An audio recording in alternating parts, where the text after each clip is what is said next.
Welcome to the Technician License Exam Study Guide for Sub-Element T8, Signals and Emissions. This section covers modulation modes, satellite operations, operating activities, and digital communications from the 2026 to 2030 question pool. And there are 48 questions across 4 sections, with 4 questions from T8 appearing on the actual exam. And we'll start out with section T8A Modulation Modes. Which of the following is a form of amplitude modulation? C. Single sideband. Single sideband, or SSB, is a form of amplitude modulation where the carrier and one sideband are suppressed, leaving just one sideband. This reduces bandwidth to about half the conventional AM and concentrates transmitter power into the remaining sideband, making it much more efficient for voice on HF. What type of modulation is commonly used for VHF packet radio transmissions? It's A. FM or PM. FM or PM angle modulation is used for VHF packet radio because it keeps signal amplitude constant, making it resistant to amplitude noise and fading. FM provides good noise immunity and the capture effect and is widely permitted mode on VHF amateur channels. Which type of voice mode is often used for long-distance weak signal contacts on VHF and UHF bands? That's C. SSB. SSB is preferred for weak signal VHF-UHF work because it uses less bandwidth and requires less transmitter power for a given intelligible signal.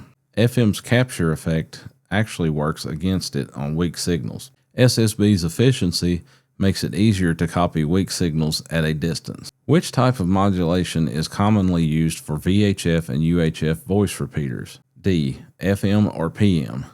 FM or PM is the standard VHF-UHF voice repeaters. FM provides excellent noise rejection via the capture effect, consistent audio quality for local communications, and is simple to implement in handheld and mobile radios. Which of the following types of signal has the narrowest bandwidth? C. CW. CW, or Morse code, has the narrowest bandwidth at approximately 150 Hz. Compare SSB voice at 3 kHz, FM voice at 10 to 15 kHz, and slow scan TV at 3 kHz. CW's narrow bandwidth makes it excellent for getting through the noise and interference. Which sideband is normally used for 10-meter HF, VHF, and UHF single sideband communication? A. Upper sideband. Upper sideband, or USB, is the convention for 10 meters in all VHF, UHF, SSB communications by convention. Lower sideband is used on 40 meters and below 160, 80, and 40, while USB is used on 20 meters and above, 20, 17, 15, 12, 10, VHF, and UHF. What is a characteristic of single sideband compared to FM? A. SSB signals have narrower bandwidth. SSB signals have a narrower bandwidth, about 3 kHz, compared to FM at 10 to 15 kHz. This narrower bandwidth means SSB is more spectrum efficient, requires less transmitter power for the same communication distance, and performs better under weak signal conditions. What is the approximate bandwidth of a typical single sideband voice signal? B. 3 kHz.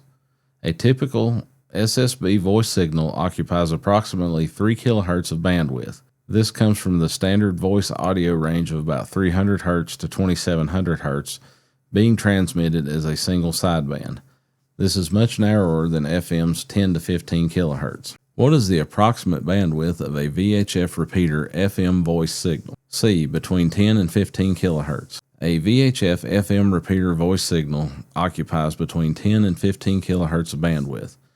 This includes the deviation of plus or minus 5 kHz plus the audio sidebands. The wider bandwidth compared to SSB is a trade-off for FM's better noise rejection and audio quality. What is the approximate bandwidth of AM fast scan TV transmissions? B. About 6 MHz. AM fast scan TV or ATV transmissions occupy about 6 MHz of bandwidth. This is the same bandwidth as a commercial broadcast TV channel and is why ATV is only practical on UHF and higher bands where sufficient spectrum is available. What is the approximate bandwidth required to transmit a CW signal?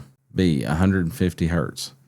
CW or Morse code requires only about 150 Hz of bandwidth, making it the narrowest common amateur mode. This extremely narrow bandwidth gives CW excellent signal-to-noise ratio performance and allows many CW signals to fit in the same spectrum space as one SSB signal. Which of the following is a disadvantage of FM compared to single sideband? B. Only one signal can be received at a time. FM's capture effect means only the strongest signal on a frequency is received. Weaker signals are suppressed. With SSB, multiple signals can be heard simultaneously and sorted out by the operator. This makes SSB better for crowded band conditions and weak signal work.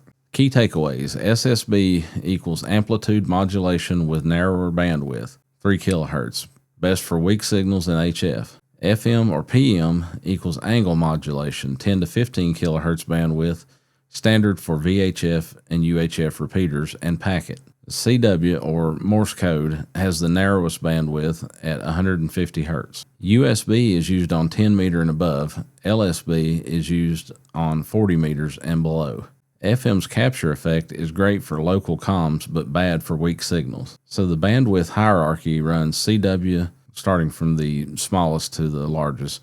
CW, SSB, FM, SSTV, FastScan TV.